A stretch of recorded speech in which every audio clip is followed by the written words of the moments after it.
이사야 43장 14절에서 21절까지 한 절씩 교독하겠습니다. 너희의 구속자여 이스라엘의 거룩하신 이 여호와가 말하노라. 너희를 위하여 내가 바벨론에 사람을 보내어 모든 갈대아 사람에게 자기들이 연락하던 배를 타고 도망하여 내려가게 하리라. 나는 여호와 너희의 거룩한 이여 이스라엘의 창조자여 너희 왕이니라. 나 여호와가 이같이 말하노라.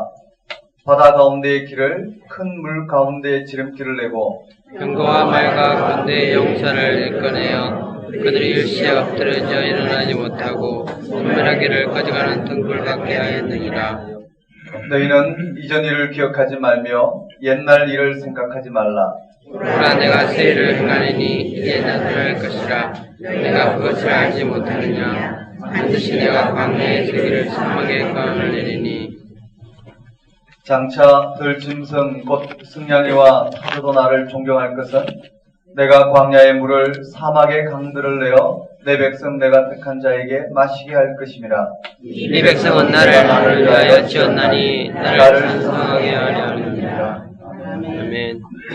하나님 아버지, 늘 우리의 일상의 삶 가운데 하나님께서 열어내시는 새 일을 바라보게 하옵시고 그 새 일이 바로 이 땅을 구원하시는 하나님이심을 깨닫게 하셔서 늘 그 하나님을 삶의 생명의 토대로 삼고 늘 우리의 삶이 새로운 풍성한 하나님의 구원하심 가운데 이 땅을 살아갈 수 있도록 인도하여 주옵소서. 예수님 이름으로 기도드리옵나이다. 아멘.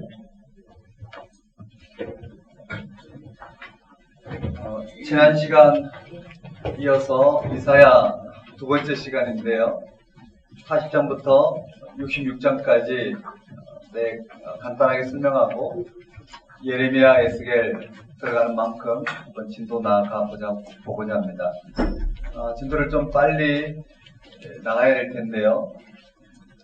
제가 이사야에 걸려갖고 그렇다고 해서 어디 멈춘 단락은 한 군데도 없는데 이렇게 됐어요. 요즘 이사야 말씀을 좀 깊이 이렇게 내년 사역을 위해서 좀 내고 있는 터라 아마 쉽게 가지 못하는 그런 부분도 있던 것 같아요.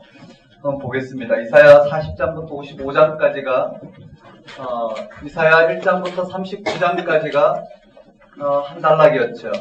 그리고 40장부터 55장까지 40장부터 55장까지가 이렇게 나눠지게 되죠. 그 다음에 56장부터 마지막 66장까지 이렇게 나눠져요. 내용이 확연하게 차이가 난다는 거예요. 1장부터 39장과 40장, 39장과 40장의 내용은 한 200년 정도 차이가 나요. 그 다음 여기에서 55장에서 56장까지도 한참 연대기적으로 차이가 나요. 실제로 연대기적으로 차이가 나는 이런 내용들을 통해서 이사야가 구성되었다라는 것을 확인하시고, 이사야가 그러면 200년 최소한 300년 이상을 살아서 예언했나, 이런 문제는 이제 여러분들이 신학을 하시면서 하나씩 해결하시면 될 것 같아요. 자, 한번 보겠습니다. 40장부터 55장까지 내용은 배경은 설명하지 않을 거예요. 지난 시간 이어서 나가는 거니까요. 이미 바벨론 포로로 잡혀갔던 그들이 이미 바벨론에서 50년 내지 70년 동안 바벨론 포로 살이를 하고 있었어요. 그리고 그들은 이미 고토에 대한 그들의 고국에 돌아가야 될 희망조차도 거의 다 잃어가고, 아니 오히려 바벨론에서 사는 것이 그들에게는 더 익숙한 삶이 되어버렸죠. 그 가운데 하나님은 이사야를 통해서 이 백성들에게 하나님께서 이스라엘 백성들을 회복시킬 것이라는 예언을 들려주게 돼요. 우리가 이렇게 이야기하면 그런 예언을 들은 바벨론 포로들이나 아니면 예루살렘의 바벨론 속국으로서 근근히 살아가고 있는 이스라엘 백성들에게 희망의 소리가 될 것 같다고 생각하지만 전혀 그렇지가 않아요. 그들에게는 그런 소리가 아득히 먼 추상적인 이야기였어요. 왜냐하면 이미 그들은 이미 바벨론을 위해서 맞을 대로 맞아서 이미 비참하게 아주 소수민족으로 전락해버렸거든요. 그 강대국인 바벨론에 대항해서 이스라엘 백성들이 회복된다는 건 거의 불가능할 정도였어요. 이미 그런 희망을 놓고 살아간 이스라엘 백성들에게 이미 그 조상 때 알려준 먼 희망, 하나님께서 이스라엘 백성들을 언젠가는 회복시킬 것이라는 그 예언을 지금 이사야가 하고 있거든요. 그런 예언을 들은 이스라엘 백성들에게는 그 예언의 말씀을 받아들이기가 쉽지 않아요. 하지만 하나님 이 땅의 역사를 주관하시는 분이 하나님이시라는 걸 알고 그것을 들여다보는 예언자들에게는 그것이 너무나 분명한 거예요. 하나님이 역사의 주인공이시라는 것, 하나님이 이 역사를 당신의 구원 섭리를 통해서 끌어가신다라는 것, 이스라엘이 이와 같은 바벨론에 내어준 것도 하나님 이스라엘을 새롭게 하시고자 한 일이었고, 이제 바벨론에서 건져내는 것도 하나님의 일이시라는 것, 이 모든 것들을 이사야의 눈에는 너무나 확실하게 들어왔죠. 좀 후에 살펴볼 예레미야도 마찬가지고요. 그 정도로 보고 한마디로 말하면 바벨론 포로로 살아가고 있는 이스라엘 백성들, 이제 복역의 때가, 그들이 바벨론 포로 살이의 때가 끝났고 하나님이 그들을 통해서 오늘 본문처럼 새 일을 행하시겠다는 이 약속의 말씀을 들려주고 있어요. 우리 한번 40장부터 55장까지 40장 첫 마디가 바로 그거예요. 한번 따라해볼까요? 너희는 내 백성을 위로하라. 40장 첫 마디가, 우리 40장은 이 전체를 열어내는데 참으로 중요해요. 한번 따라해볼까요? 너희는 내 백성을 위로하라. 글씨가 잘 안 보이겠지만 뒤에 계신 분들 이렇게 필기하면서 보면 쉽게 잡아낼 수 있어요. 한번 따라해볼까요? 너희는 내 백성을 위로하라. 맞아요. 내 백성을 위로하라 그랬어요. 이 위로가 구체적으로 무엇이냐면요. 첫 번째, 이사야는 예언을 해요. 2절에 보면 한번 따라해볼까요? 노역의 때가 끝났고 너희의 죄가 사함을 받았느니라. 맞아요. 여기에 노역의 때가 끝났다고 그래요. 이 노역의 때가 끝났고 그들의 죄가 사함을 받았대요. 사함을 받았대 2배나 이 죄에 대한 벌을 이미 갚았다고 선언하고 있어요. 이 내용 흐름을 한번 보면은요. 노역의 때가 끝났고 죄가 사함을 받았다. 그 말은 지금 바벨론 포로 살이하고 있는 그들에게 하나님이 이들을 포로 살이하게 한 그 의도가 끝났고 이제 그들을 들어서 하나님께서 새롭게 하시겠다는 계획을 지금 이사야를 통해 들려주면서 위로하라 그랬어요. 너희는 위로하라. 노역의 때가 끝났고 죄가 사함을 받았느니라. 이 노역의 때가 끝났다라는 것은 한마디로 말하면 바벨론 포로에서 고토로 이스라엘 땅으로 돌아오는 걸 이야기하고 있죠. 그걸 뭐라고 표현하고 있느냐면요. 광야에 여호와의 길이 날 것이고 사막에 여호와의 대로가 열릴 것이라는 거예요. 이해되시나요? 우리 이사야 뒤에 가면 어떻게 되어 있느냐면요. 여호와 하나님이 외교관이 되시는 거예요. 즉 클린턴처럼 북에 응유되어 있는, 즉 바벨론에 응유되어 있는 이스라엘 백성들, 포로들을 직접 여호와 하나님께서 가셔서 그들을 데리고 여호와 하나님께서 돌아오는 장면으로 이렇게 그려지고 있어요. 좀 이따 본문도 보겠지만 여기에 그렇게 되어 있어요. 한번 따라해볼까요? 광야에 사막에 여호와의 길을, 여호와의 대로를, 그들이 광야에 여호와의 길을 보게 될 것이고 여호와의 대로를 보게 될 것이라는 거예요. 그 말은 포로 가운데 있는 이 백성들을 여호와께서 친히 인도하고 있는 포로의 행렬을 그리고 있죠. 여기에 여호와의 길 한번 따라해볼까요? 여호와의 길, 여호와의 대로 이렇게 되어 있어요. 그러니까 위로의 구체적인 내용이 나왔어요. 너희는 내 백성을 위로하라. 2번씩이나 반복하면서 강조한 내용이 뭐냐면 노역의 때가 끝났고 죄가 사함을 받았다라는 거예요. 그리고 광야의 사막에 여호와의 길이, 여호와의 대로가 이미 열렸다라는 거예요. 포로 행렬이 이미 이어지고 있는 장면을 내다보고 시적으로 표현하고 있는 장면이라고 보면 될 것 같아요. 되셨나요? 여러분, 그런데요, 말씀을 볼 때 팩트, 도대체 이 말이 무엇을 말하고 있는지를 정확하게 살펴서 계속 반복해서 그 말씀이 어떤 상황을 전제로 이야기하고 있는지 그 말씀을 분명히 듣게 되면 적용이나 이런 오늘 우리 가운데 그 이사야가 전하고 있는 그 하나님의 이 땅을 향한 구원의 계획이 오늘 우리 가운데 너무나 밝게 깨달아져요. 그런데 그 팩트를 정확히 모르면 그저 쉽게 우리가 큐티하듯이 적용하려고 하면 본문 메시지와는 달리 내 주관적인 부분들이 많이 작용하기 때문에요. 말씀 읽기 실패하는 경우가 있어요. 여기도 마찬가지로요. 그 내용을 하나씩 잡아보면 무슨 말하는지 분명히 잡을 수 있어요. 한번 따라해볼까요? 너희는 위로하라. 너희는 위로하라. 노역의 때가 끝났고 너에게 때가 죄가 끝났고 사함을 받았느니라. 죄가 사함을 받았느니라. 광야에 사막에 여호와의 길 여호와의 여호와의 대로 이렇게 이야기했을 때요. 이렇게 이야기했을 때 그들이 물을 거란 말이에요. 사방팔방 다 돌아봐도 이스라엘을 건져줄 만한 이 역사 안에 어떠한 이스라엘 편에 선 세력도 없는 거예요. 나라도 없고 이스라엘은 그런 힘이 없는 거예요. 그러니 그 백성들이 물을 거 아니에요. 무슨 힘으로, 무엇으로 하나님은 우리를 건져주실까?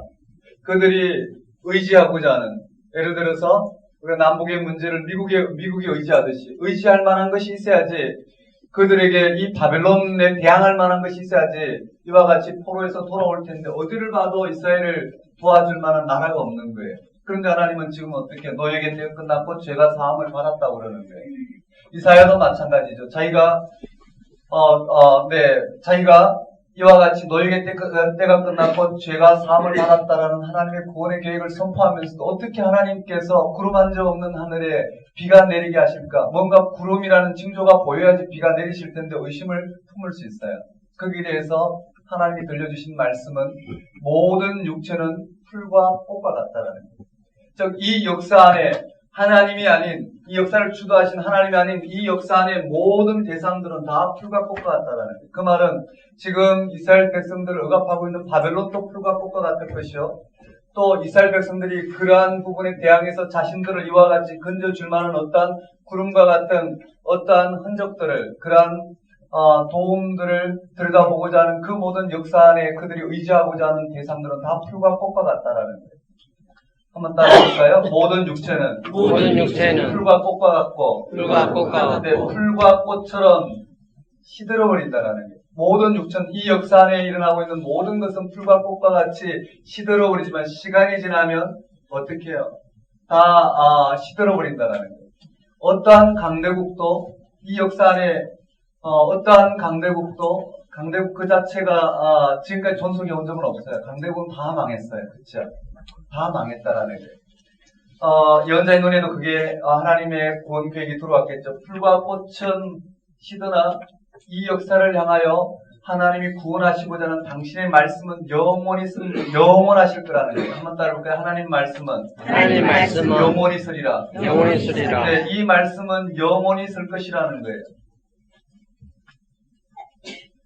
이 앞에 이 역사는 이미 이와 같이 풀과 꽃처럼 시들지만 하나님의 말씀, 이 역사를 향하여 하나님께서 구원하시고자 하는 그 구원 계획은 없어지지 않는다라는 거예요. 이 역사가 끝나는 한이 있더라도 하나님의 구원 계획은 반드시 이루어질 것이라는 이 말씀 앞에 이사야가 쓰고는 다시 예언하는 거예요. 한번 따라볼까요? 너희는 위로하라. 너희는 위로하라 외치면서 노역의 때가 끝났고 죄가 사함을 받았느니라. 너희가 광야에서 길이 나는 것처럼 사막에서 여호와의 대로가 나는 것처럼 포로에서 돌아오는 포로의 행렬이 너희들 가운데 주어질 것이라는 거예요. 하지만 여기에 대한 의심은 바로 이거죠. 그들이 기대고자 하는 모든 징조들은 다 풀과 꽃과 같다라는 거예요. 오직 이 구원하시겠다는 여호와의 말씀만이 영원하실 것이라는 거예요. 그러므로 누구를 바라봐야 될까요? 한번 따라해볼까요? 너희는 하나님을 보라. 너희의 하나님을 보라 하죠. 보라, 오시는 하나님을 보라는 거예요. 그렇죠? 보라, 너희의 하나님이 오신다. 그 말을 다른 번역으로 하면 보라, 너희의 하나님이 오신다. 다른 말로는요, 너희의 하나님을 보라. 6절의 말씀에 나와 있어요. 한번 따라해볼까요? 너희의 하나님을 보라. 너희의 하나님을 보라. 이사야가 이렇게 외쳐요. 첫 번째는 위로하라 외쳤고요. 그 위로의 주체가 바로 이 하나님이심을 분명하게 정해요. 하나님을 보라는 거예요. 그런데 이 하나님을 본다라는 게 무슨 말이냐라는 거예요. 오늘 우리도 마찬가지죠. 지난번에 해석을 했어요. 우리는 하나님을 본다, 하나님의 음성을 듣는다, 하나님의 뜻을 깨닫는다.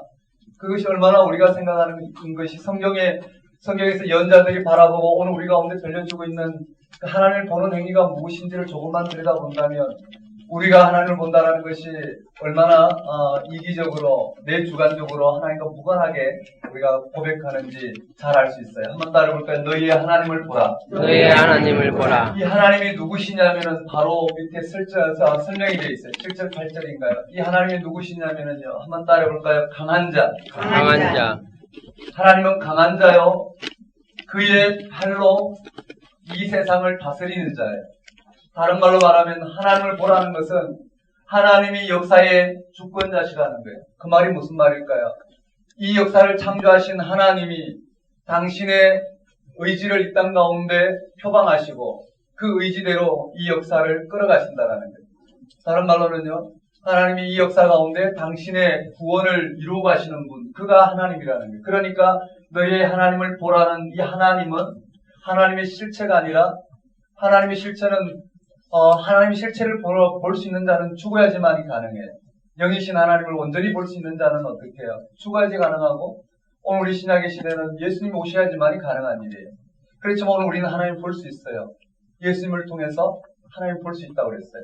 그 말은 예수님을 통해서 이 땅 가운데 하나님이 어떻게 우리의 생명을 살리시고자 했는지 그 부활 생명 가운데 계시된 하나님을 볼 수 있는 그 계시된 하나님은 역사를 이미 승리해 놓으시고 이 세상을 구원하시는 하나님의 결단이라 할 수 있겠죠. 이 말 이해되시나요? 예수 그리스도는 바로 하나님의 이 땅을 향하신 구원에 대한 결단이라고 볼 수 있어요. 이 강한 자를 그의 팔로 다스리시는 분이 바로 하나님이시라는 그 하나님이 지금 이스라엘의 목자가 되어 지금 이스라엘을 양과 같이 다스리는 분이라는 거예요. 여기까지가 이사야가 1단락으로 예언하고 있는 내용이에요. 한번 보셔요. 너희는 위로하라. 위로의 내용이 너에게 때가 끝났고 죄가 사함을 받았고 그걸 다른 말로 광야에서 여호와의 길이 사막에서 여호와의 대로가 열릴 것이라는 포로에서 돌아오게 될 것이라는 거예요. 그렇지만 포로에서 돌아온다는 게 도대체 무슨 말이냐라는 거예요. 그들이 그런 징조를 기다리고 있는 그 모든 역사는 풀과 꽃과 같이 사라지지만 이 역사 가운데 하나님의 구원은 사라지지 않을 것이라는 거예요. 그러므로 어떻게 하나님의 이 역사를 향하신 이스라엘을 향하신 하나님의 구원의 약속인 그 하나님을 바라보라는 거예요. 그 하나님은 이 역사를 강한 자로서 강한 자가 이 역사를 주관하신 분, 그의 팔로 이 역사를 다스리시는 분, 그가 목자같이 이스라엘 백성들에게 목자가 양을 다스리는 것처럼 이스라엘 백성들을 지금 인도해 내겠다라는 거예요. 그리고 나머지 이 이후에 나오는 모든 말씀은요, 이 하나님이 누구신지를 설명하고 있어요. 바로 창조주 하나님을 설명하고 있어요. 한번 따라해볼까요? 창조주 하나님. 창조주 하나님. 창세기 1장 2장에 언급되어 있는 천지를 창조하신 창조주 하나님 여기 그려져 있어요. 이 하나님이 언급되어 있단 말이에요. 한번 따라해볼까요? 창조주 하나님. 창조주 하나님. 이스라엘 백성들을 지금 초청하고 있어요. 이 초청하고 있는 이 말씀이 55장에 가면 이렇게 되어 있어요. 55장에 우리 55장 한번 볼까요?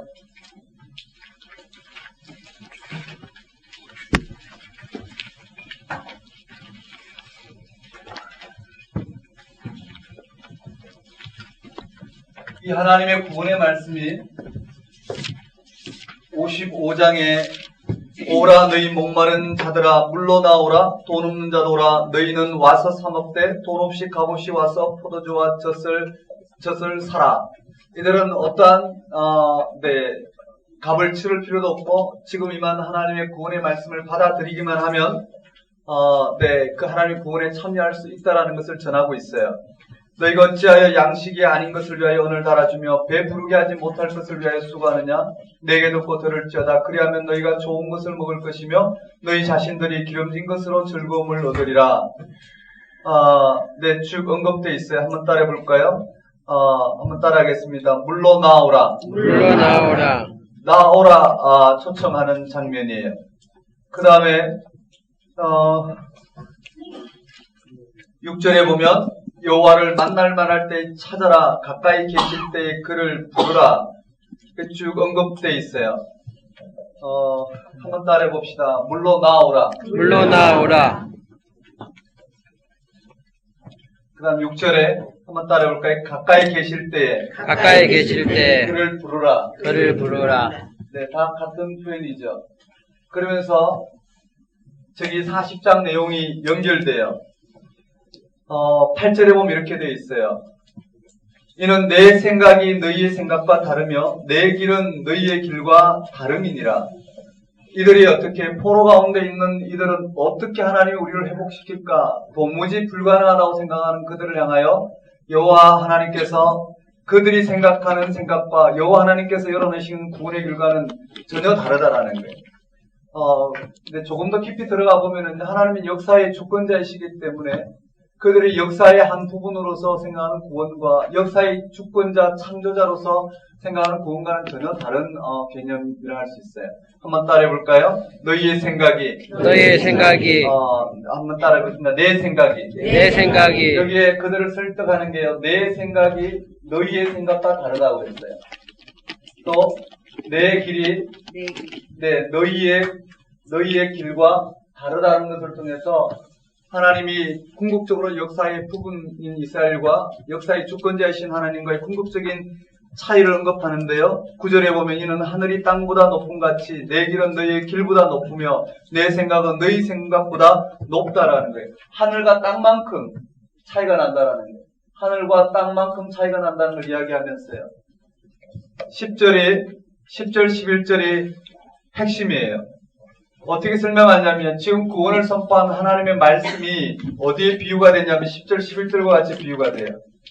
이는 비와 눈이 하늘로부터 내려서 그리로 되돌아가지 아니하고 땅을 적셔서 소출이 나게 하며 싹이 나게 하여 파종하는 자에게는 종자를 주며 먹는 자에게는 양식을 줌과 같이 뭔가요? 비와 눈이 내리면 그냥 돌아가지 아니하고 이 땅에 소출을 낸 것처럼 11절에 내 입에서 나가는 말도 이와 같이 헛되이 내게로 돌아오지 아니하고 나의 기뻐하는 뜻을 이루며 내가 보낸 일에 형통함이니라.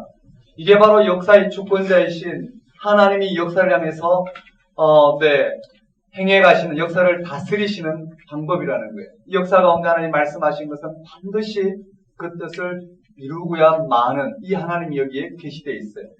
한번 따라해 볼까요? 비와 눈, 내 입에서 나가는 말, 소출, 기뻐하는 뜻, 형통함. 네, 비유를 해놨죠. 10절, 11절의 표현들 좀 잘 익혀두시고요. 하나님께서 여기서 비와 눈이 땅에 내려서 소출을 내는 것처럼 지금 이사야를 통해서 들려준 여호와의 말씀이 반드시 어떻게 해요? 그 뜻을, 기뻐하는 뜻을 이루고 형통하게 될 것이라는 말씀을 전해요. 그러므로 12절에 너희는 기쁨으로 나아가며 평안히 인도함을 받을 것이요 산들과 언덕들이 너희 앞에서 노래를 바라고 들의 모든 나무가 손뼉을 칠 것이며 잣나무는 가시를 대신하여 나며 구원의 회복에 대해서 언급되어 있는 부분이에요. 이렇게 예언이 되어져요. 되셨죠? 한 절 한 절 우리가 깊이 보면 그 말씀의 진의들을 좀 살펴볼 수 있는데요. 이렇게 거칠게 한번 봤어요. 한번 따라해볼까요? 너희는 위로하라. 너희에게 때가 끝났고 죄가 사함을 받았느니라. 광야의 여호와의 길을 사막의 여호와의 대로를 모든 육체는 풀과 꽃과 같다. 여호와의 말씀은 영원히 서리라. 네, 너희의 하나님을 보라. 이 말씀의 흐름은 아마 이해되실 거예요. 어느 한 부분을 깊이 보면은요, 나머지 부분은 굉장히 쉽게 들어와요. 무슨 의미인지. 그 다음에 마지막에 여기 한번 따라해볼까요? 물로 나오라. 그를 부르라. 내 생각은 너희 생각 다르고 내 길은 너희 길과 다르고 하늘과 땅같이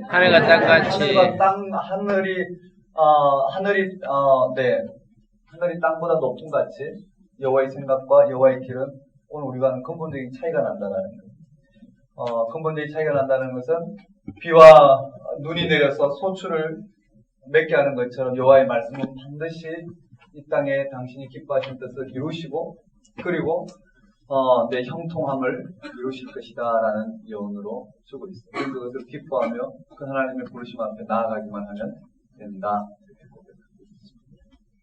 혹시 이런 마음 드시나요? 말씀이 좋긴 좋은데 외울 게 너무 많아서 막 신경질 나고 네, 그런 분 없기를 바랍니다. 자, 그렇게 됐어요. 이 안에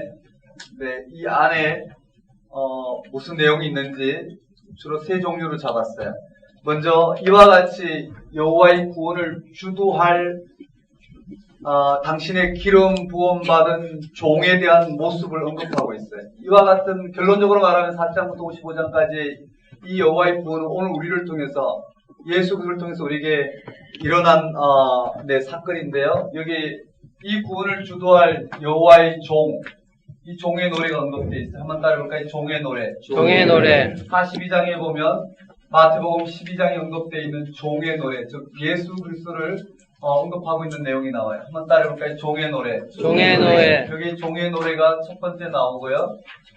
한번 따라해볼까요? 나의 종. 나의 종. 공의의 종. 공의의 종. 42장 1절에서 4절까지인데요. 42장 1절에서 4절까지. 한번 따라해볼까요? 나의 종. 나의 종. 공의의 종. 공의의 종. 어떤 내용인지 간단히 한번 볼까요? 42장 1절에 내가 붙드는 나의 종, 내 마음에 기뻐하는 자 곧 내가 택한 사람을 보라. 한번 따라해볼까요? 내가 붙드는 나의 종, 나의 종. 내 마음에 기뻐하는 자, 내 마음에 기뻐하는 자. 내가 택한 사람을 보라. 내가 택한 사람을 보라. 뭘 강조하고 있나요? 내가라는 말이 나가 강조되어 있죠. 나가 누굴까요? 여호와께서. 그 말이 뭘까요? 철저히 여호와의 뜻에 순종하는. 맞나요? 철저히 여호와의 뜻에 순종하는. 그렇다면 이전의 왕들은 어땠을까요? 자기 소견에 오른 대로 영적 인식 능력이 파탄되고 이 땅에 자기의 왕권을 위해서 정치 외교를 펼친 왕들의 모습이 나왔죠. 여기는 내가 붙드는 나의 종, 내 마음에 기뻐하는 자, 곧 내가 택한 사람을 보라. 내가 나의 영을 그에게 주었은즉, 내가 나의 영을 주었대요. 내가 나의 영. 그 말은 여호와께서, 우리는 신약이신 성령이라고 이야기할 수 있는데요. 구약에서의 영의 개념은 좀 소극적인 의미로는 하나님이 그를 향하여 드러내신 뜻을 하나님의 힘에 의해서 이루어지도록 돕는 능력 정도로 보면 돼요.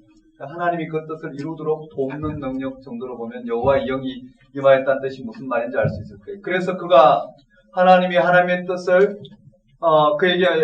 그를 통해서 이루시고자 하는 그 힘을 그에게 주고 그가 이방의 정의를 베풀리라. 이방의 정의를 베푼대요.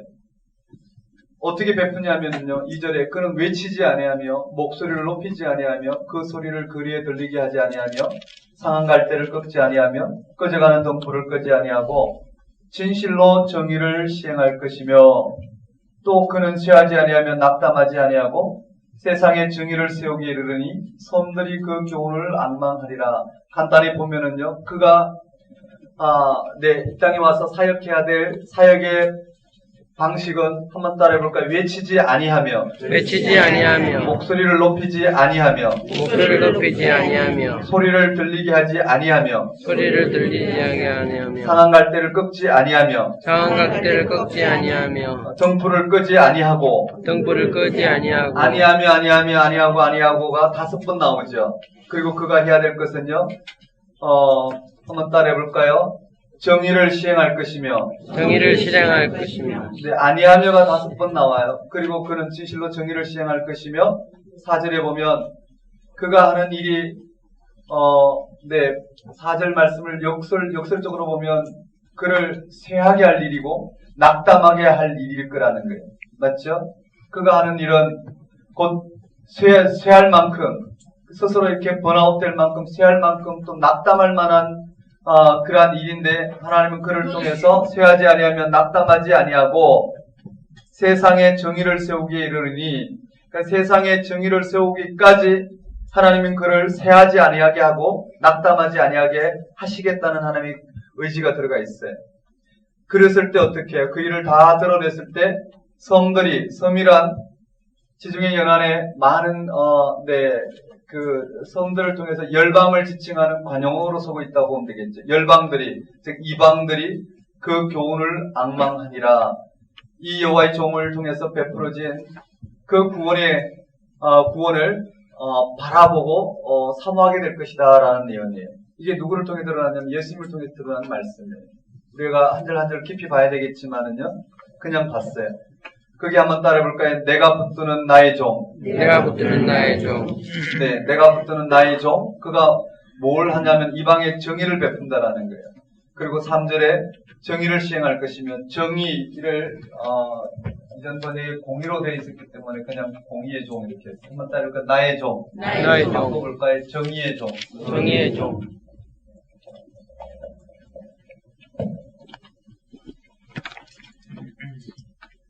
네, 이와 같이 이방에 정의를 세우게 될 것이고요.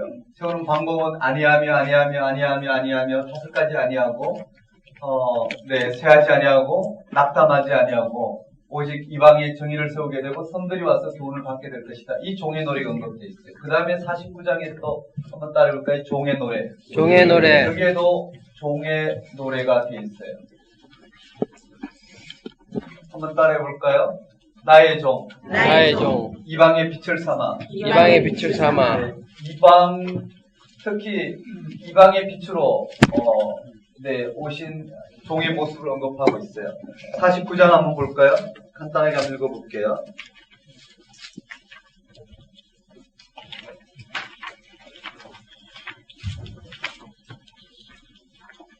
섬들아 내게 들으라. 먼 곳 백성들아 귀를 기울이라.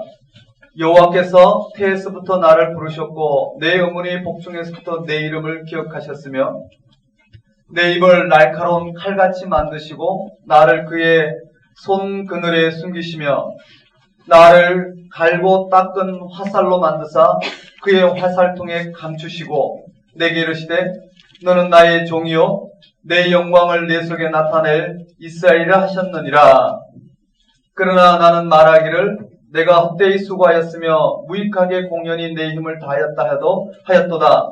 참으로 나에 대한 판단이 여호와께 있고 나의 보응이 나의 하나님께 있느니라.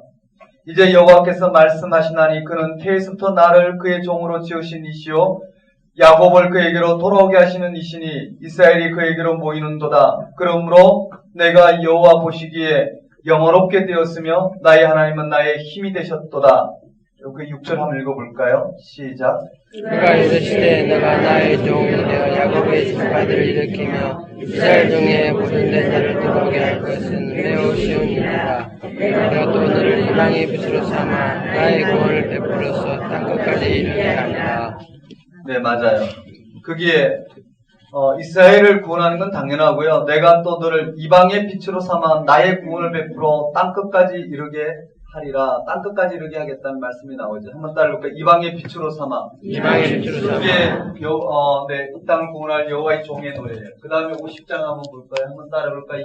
종의 노래. 종의 노래. 한번 따라해볼까요? 학자의 혀를. 학자의 혀를 내게 주사. 내게 주사. 학자의 혀를 내게 주사. 이렇게 표현해볼까요? 한번 봅시다.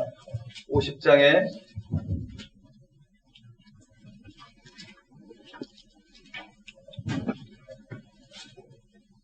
50장 나 여호와가 이같이 말하노라. 내가 너희의 의미를 보낸 연정서가 어디 있느냐.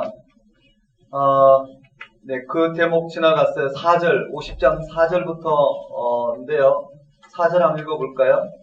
4절 읽어보겠습니다. 시작. 주 여호와께서 학자들의 혀를 내게 주사 나로 공부한 자를 말로 어떻게 도와줄 줄을 알게 하시고 아침마다 깨우시되 나의 귀를 깨우시사 학자들 같이 알아듣게 하시는도다. 네, 그게 학자의 혀는 제자의 혀, 즉 알아듣는. 여호와께서 말씀하셔서 제자들이 학자들이 어떻게 학자나 제자나 같은 뜻으로 써요. 학자들이 그 말씀의 뜻이 무엇인지를 밝히 깨닫는 집단이라고 한다면 제자들 집단이라고 할 수 있겠죠. 밝히 알아듣는 여호와가 무슨 뜻으로 나를 세웠는지를 밝히 알아듣는 즉 주 여호와께서 학자의 혀를 내게 주사 나로 공부한 자를 말로 어떻게 도와줄 줄 알게 하시고 학자의 혀란 하나님 말씀하시는 그 뜻을 잘 깨닫고 그들을 말로 어떻게 도와줄 줄을 알게 하시고 아침마다 깨우치시되 나의 귀를 깨우치시사 학자들 같이 알아듣게 하시는도다. 주 여호와께서 나의 길을 여셨으므로 내가 거역하지 아니하며 뒤로 물러가지도 아니하며 나를 때리는 자에게 내 등을 맡기며 나의 수염을 뽑는 자들에게 나의 뺨을 맡기며 모욕과 침뱉음을 당하여도 내 얼굴을 가리지 아니하였도다. 주 여호와께서 나를 도우심으로 내가 부끄러워하지 아니하고 내 얼굴을 부싯돌같이 굳게 하였으므로 내가 수치를 당하지 아니할 줄 아노라. 나를 의롭다 하신 이가 가까이 계시니 나와 다툴 자 누구냐? 나와 함께 설지어다. 나의 대적이 누구냐? 내게 가까이 나올지로다. 보라, 주 여호와께서 나를 도우시리니 나를 정죄할 자가 누구냐? 보라, 그들은 다 옷과 같이 헤어지며 좀이 그들을 먹으리라. 이것이 바로 학자열을 내게 주사 종에게 임한 하나님의 구원의 내용들이에요. 하나님께서 이와 같은 구원을 주도하기 위해서 이 종들을 어떻게 사용하시는지, 종이 하나님의 뜻을 이루고자 하는 그러한 소명에 관해서 자세히 언급된 내용들이라 할 수 있어요. 그 다음에 또 한번 따라해 볼까요? 종의 노래. 종의 노래. 네, 53장이 주류가 되겠죠. 한번 따라해 보십시다. 종의 노래. 종의 노래. 이 종의 노래는 순환의 종이에요.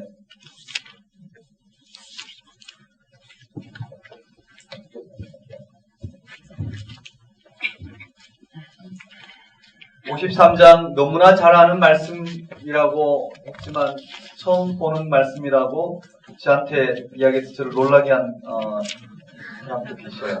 그래서 꼭 읽어보는 거예요. 그게 53장 4절 5절 한번 읽어보십시오. 4절 5절 6절 한번 읽어볼까요? 53장 4, 5, 6절 읽겠습니다. 시작. 그는 실로 우리의 질고를 지고 우리의 슬픔을 당하였거늘 우리는 생각하기를 그는 징벌을 받아 하나님께 맞으며 고난을 당한다 했노라.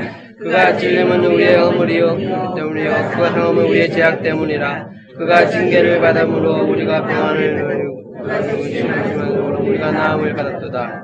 우리는 가양 같아서 그릇 행하여 각기 제 길로 갔거늘 여호와께서는 우리 모두의 죄악을 그에게 담당시켰도다.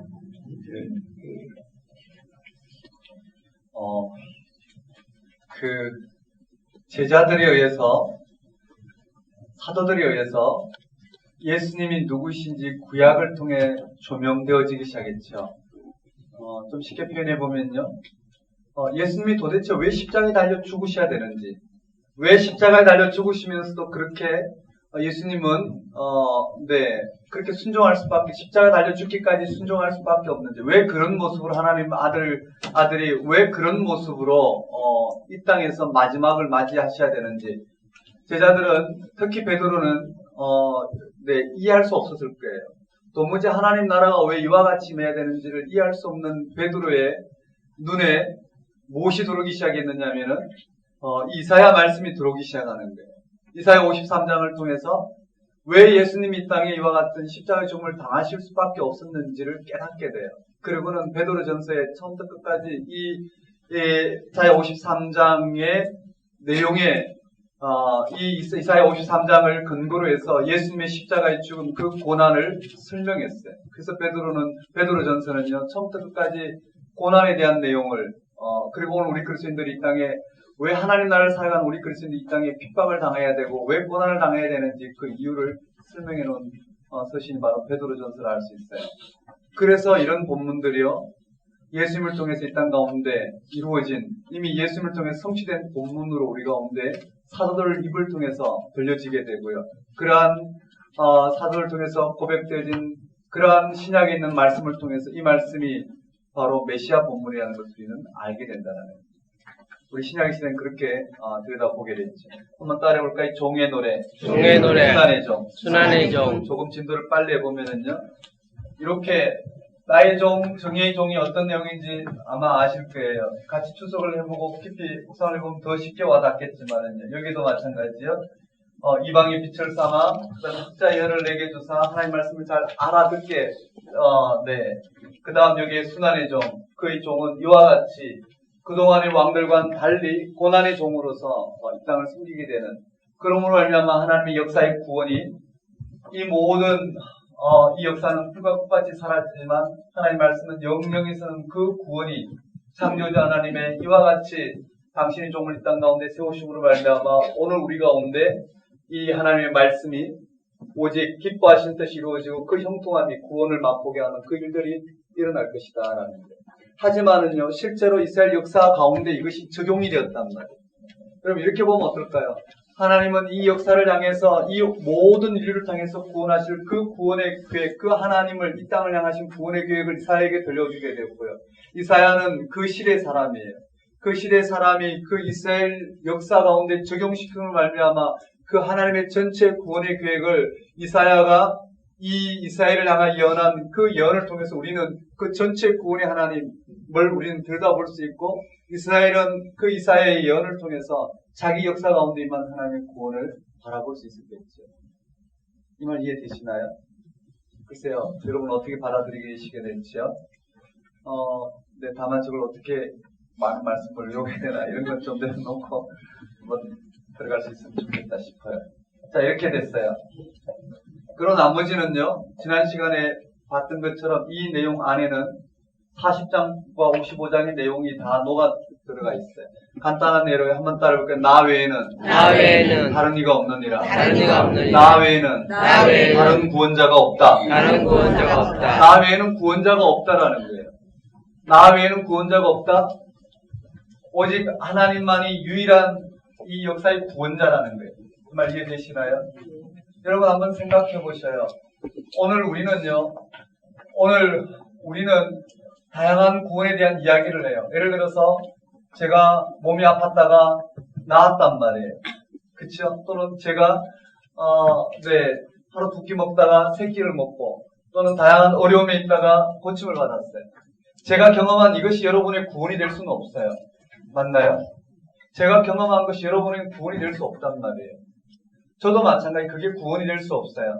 두 끼 먹다가 세 끼를 먹었단 말이에요. 그것이 하나님 나에게 이렇게 은혜를 주셔서 나를 이와 같이 회복시켜서 이것이 구원이 될 수 없어요. 왜냐하면 그 다음엔 또 그 다음 내가 원하는 이 땅에 일어나야 할 일들이 있기 때문에 그래요.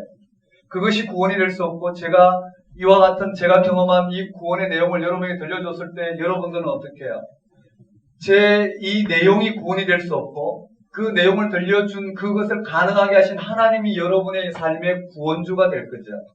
정말 이해되시나요? 이스라엘 백성의 출애굽이 구원이 될 수 없어요. 그것이 구원이 되면 어떻게, 이스라엘 백성들처럼 출애굽을 통해서 구원을 경험했지만 그 출애굽을 통해서 애굽에서 탈출한 그 자체가 구원이 될 수가 없어요. 왜냐하면 그들은 가나안에 가서 다시 또 가나안 삶의 포로가 되었단 말이에요. 맞나요? 오늘 내가 아파트 15평에 살다가 45평으로 가는 것이 구원이라 생각했을 때, 맞죠? 아파트 15평에서 6식구가 정말 복덕복덕히 살다가 45평을 이사하는 건 분명히 구원의 경험이에요. 그렇지만 그렇게 45평을 갖다 해서 그에게 구원이 맺느냐는 아니란 말이에요. 하지만 그 일을 가능하게 하신 이가 하나님이시라는 고백을 한다고 하더라도 그에게서의 구원은 거기서 벗어나는 게 구원이 아니라 그 일을 가능하게 하신 하나님의 구원이 된단 말이에요. 맞나요? 그렇게 와닿지 않나요? 아니, 지금 이사야 전체의 흐름을 우리가 살펴봐야 되는데요. 이 내용이 이제 56장부터 마지막까지 끊임없이 지금 선언하는 내용이에요. 그러니까 하나님을 이 역사를 구원하시는 그 하나님, 이 역사를 주관하신 그 하나님이 우리를 향해서 그 구원을 열어내셨다는 그 하나님 앞에 눈을 뜨는 것, 그것이 구원이라는 거예요. 맞죠? 그 누가 아무리 간증을 하더라도 그 간증 내용이 내가 이루고자 하는 구원 내용은 아니라는 거예요. 나의 구원은 오직 그 모든 일을 가능하게 하신 하나님 한 분만이 내 구원주가 된다는 거예요. 맞나요? 그것을 하나님은 끊임없이 지금 드러내고 있어요. 한번 따라해볼까요? 나 외에는 구원주가 없느니라. 하나님은 나 외에는 구원주가 없다는 내용을 우리가 지난 시간에 살펴봤죠. 41장부터 모든 내용에 오직 이 내용을, 하나님을 바라보라, 이 하나님만이 구원주라는 내용이 끊임없이 밝혀지고 있어요. 즉 나는 처음이요 나중이라, 나 외에는 다른 신이 없느니라, 나 외에는 다른 구원자가 없느니라, 이 말씀을 우리 교재에 있는 것처럼요 끊임없이 각 내용에 다 언급되어 있어요. 아주 상세하게 언급되어 있는 이 내용은 짚지 않겠어요. 그 하나님이 지금 이스라엘 역사 가운데 어떻게 하실 거냐면 41장에 보면 이렇게 돼 있어요. 한번 따라해 볼까요? 41장 2절에 한번 따라하겠습니다. 누가 동방에서 사람을 일깨워서 그 동방이라는 표현이 나와요. 41장에 동쪽이죠. 그러니까 누가 동쪽에서 사람을 일깨워서, 그 말은 지금 이스라엘 백성들을 바벨론에서 건져내야 될 하나님의 도구가 언급되어 있어요. 이 동쪽에서 사람을 일으키시겠다는 말이요, 여기 언급되어 있어요. 그가 누구냐면 44장에 가면 바로 고레스가 등장해요. 한번 따라해볼까요? 고레스는 나의 목자라고 했을 때요, 여기에 고레스가 언급되어 있어요. 그 다음에 고레스는 나의 기름 부음 받은 자, 여기 고레스가 언급되어 있고요. 그 다음에 이 고레스가 46장에 가면 뭐라고 되어 있느냐면 41장 11절에 가면 날짐승이야. 동쪽에서 날짐승이라고 표현되어 있어요. 이가 고레스고요. 그 다음에 48장에 가면 나의 사랑하는 자, 48장 14절에 보면 나 여호와의 사랑하는 자라고 언급되어 있어요.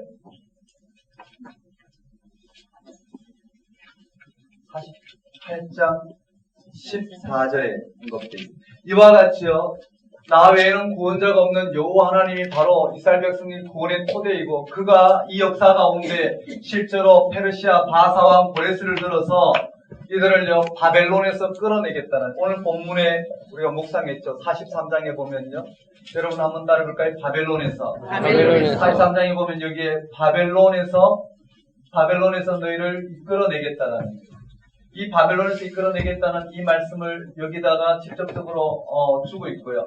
14절에 언급되어 있죠. 그 다음에 46절에 가면 바벨론의 신인 벨과 느보를 쓰러뜨리고 하나님께서 고레스를 통해서 그를 구원하시겠다라는 거예요. 한번 따라볼까요? 이 바벨론의 신인, 한번 따라볼까요? 바벨론.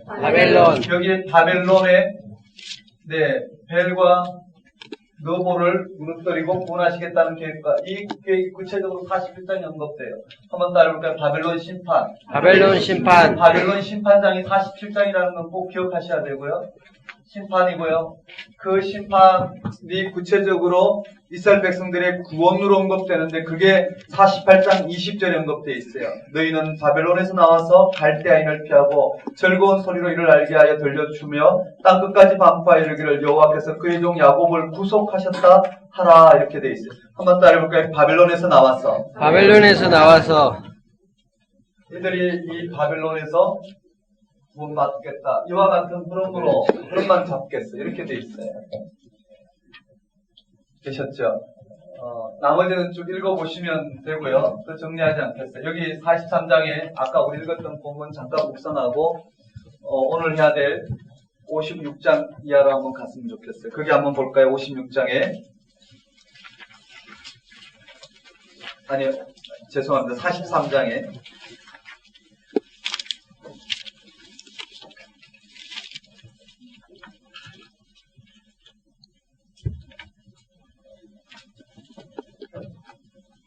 이사야서를 이렇게 조금 더 잘 이해하려면 좀 전에 제가 예를 들었던 것을 좀 생각해 보면 어떨까 싶어요. 예를 들어서 여러분도 저도 제가 이미 그 구원을 맛본 그 일들을 여러분이 똑같이 겪고 있다고 봅시다. 그럼 여러분에게는 그 일이 극복되는 것이 구원이라 생각하고 있을 거예요. 그래서 제가 간증을 하면 나도 빨리 그런 일들이 일어났으면 좋겠다 생각한단 말이에요. 맞죠? 그런데 하나님은 그것이 구원이 아니래요. 그것이 구원이 아니라 제게 그 일을 가능하게 하신 그 하나님을 나의 구원주로, 구원의 토대로 삼을 때, 그 하나님을 구원의 토대로 삼을 때, 그는 그 환경에서 벗어나든 벗어나지 않든 이미 구원을 이루는 삶이 주어진다라는 거예요. 이 말이 여러분 가운데 어떨지 모르겠어요. 한번 들어가 봅시다. 여기에요. 14절에 보면 이렇게 되어 있어요. 너희의 구속자여 이스라엘의 거룩하신 이 여호와가 말하노라. 43장 14절이에요. 너희를 위하여 내가 바벨론에 사람을 보내어 모든 갈대아 사람들에게 자기들이 연락하던 배를 타고 도망하여 내려가게 하리라. 그 바벨론을 무너뜨리겠다라는 거예요. 15절에 나는 여호와 너희의 거룩한 이요 이스라엘 창조자의 너희의 왕이라. 거기까지 이제 바벨론에서 건져내겠다는 말씀을 하고 16절에 뭐라고 되어 있느냐면요. 나 여호와가 이같이 말하노라. 이 여호와가 누구냐면 바다 가운데 길을 큰 물 가운데 지름길을 내고 병거와 말과 군대의 용사를 이끌어내어 그들이 일시 엎드러져 일어나지 못하고 소멸하기를 꺼져가는 등불 같게 하였느니라. 무슨 기억인가요? 출애굽의 기억을 지금 들려주고 있어요. 이스라엘 백성들이 이를 애굽에서 건져낼 때 홍해를 갈라지게 하고 그 홍해물에 바로의 군대를 수장시켰던 그 하나님을 지금 어떻게 해요? 바벨론에서 이끌어내겠다는 하나님을 지금 예언하면서 이사야를 통해서 이 하나님을 지금 소개하고 있어요. 그 옛날에 이스라엘 백성들을 애굽에서 건져내었던 그 하나님을 지금 기억시키고 있어요. 맞나요? 그 하나님을 기억시키면서 뭐라고 이야기하고 있느냐면 16절 17절의 내용을 19절에 보면 보라 내가 새 일을 행하리니 이제 나타낼 것이라 너희가 그것을 알지 못하겠느냐 반드시 내가 광야의 길을 사막의 강을 내리니. 앞에 16절 17절에는 홍해길이 갈라진 거였어요. 바다의 길을 낸다고 그랬어요. 그러나 이번에는 어떻게 해요? 광야의 길을 사막의 강을 내겠다는 거예요. 그때 20절에 장차 들짐승 곧 승냥이와 타조도 나를 존경할 것은 내가 광야의 물을 사막의 강들을 내어 내 백성 내가 택한 자에게 마시게 할 것이니라. 그러니까 16절 17절에 선포된 그 여호와 하나님 출애굽을 인도하신 그리고 이스라엘 백성들의 구원의 경험을 하게 한 그 여호와 하나님께서 19절과 20절과 같이 광야의 사막의 강을 내고 길을 내겠다라는 거예요. 즉 이 바벨론으로부터 건져내겠다. 출바벨론을 시키겠다라는 거예요. 이해되시나요? 그런데 핵심은 18절이에요. 같이 한번 읽어볼까요? 18절. 시작. 너는 이전 것을 기억하지 말며 옛날 일 생각하지 말라. 이전 일을 기억하지 말래요. 분명히 이전 일을 16절, 17절에 지금 이야기하고 있잖아요. 맞나요? 출애굽의 경험을 지금 이야기하면서 구태여 이야기하면서 이전 일을 기억하지 말라. 옛날 일을 생각하지 말라라는 거예요. 그러면서 19절에 보면 내가 새 일을 행할 것이라 라고 언급되어 있어요. 여러분 여기에서 조금 더 깊이 들어가 봐요. 새 일은 분명히 바벨론에서 출바벨론 하는 거예요. 건짐을 받는 건데 근데 문맥상 보면 그것이 새 일이 아니에요. 이 뒤에 나오는 많은 증거를 통해서 봐도 새 일이 아니에요. 무슨 말이냐면요. 너희들이 그 옛날 애굽에서 출애굽해서 거기서 근짐받는 것을 구원으로 삼고 가나안 땅에서 땅을 선물로 받은 걸 구원으로 삼고 거기에서 그것을 구원의 토대로 삼은 결과가 어떻게 해요? 다시 바벨론으로 잡혀가는 것이었어요. 맞나요? 그리고 지금 바벨론에서 그들을 이끌어내시겠다고 그랬어요. 그럼 바벨론에서 근짐을 받는 게 새 일이 아니에요. 새 일은 그 일을 가능하게 하신 여호와 하나님을 구원의 토대로 삼는 것. 그것이 새 일이라는 거예요. 그렇게 보이시나요? 여러분, 우리의 새 일은요, 이 땅에 무엇이 이루어지는 게 아니에요. 이루어져도 되고 이루어지지 않아도 돼요. 그게 그렇게 크게 우리의 생명을 주관하는 일이 아니에요. 맞나요? 그것이 우리의 생명을 주관하는 일이 아니에요. 오늘 내가 15평에 살든 45평에 살든 그것이 내 생명을 주관하는 일이 아니에요. 우리는 15평에 살 수도 있고 45평에 살 수도 있어요. 세상은 우리를 그렇게 묶어둘 수도 있고 오늘 우리 가운데 넘치게 할 수도 있어요. 하지만 우리의 구원은 거기에 있는 것이 아니라 그 모든 일을 주도하시는 하나님, 그 하나님이 바로 오늘 우리의 구원의 토대라는 거예요. 그 일을 예수 그리스도의 부활 생명을 통해서 우리 가운데 하나님은 이루셨죠. 그 하나님을, 이 역사를 주관하시는 그 하나님을 오늘 우리의 구원의 토대로 삼는 것, 그것이 바로 오늘 여기서 말하는 새 일이라는 거예요. 보라 내가 새 일을 행하리니 이제 나타낼 것이라.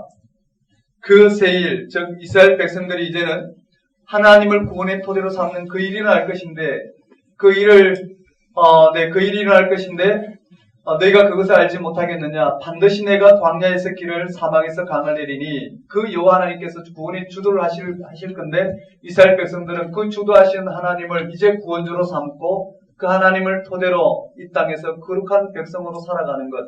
그것이 바로 21절과 같이 언급되어 있습니다. 이 백성은 내가 나를 위하여 지었나니 나를 찬송하게 하려 함이니라 하나님을 찬송하게 하는 거예요.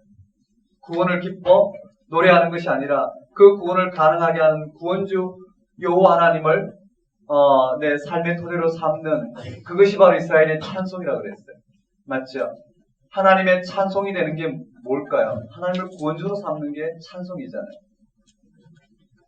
네, 여기까지 보겠습니다.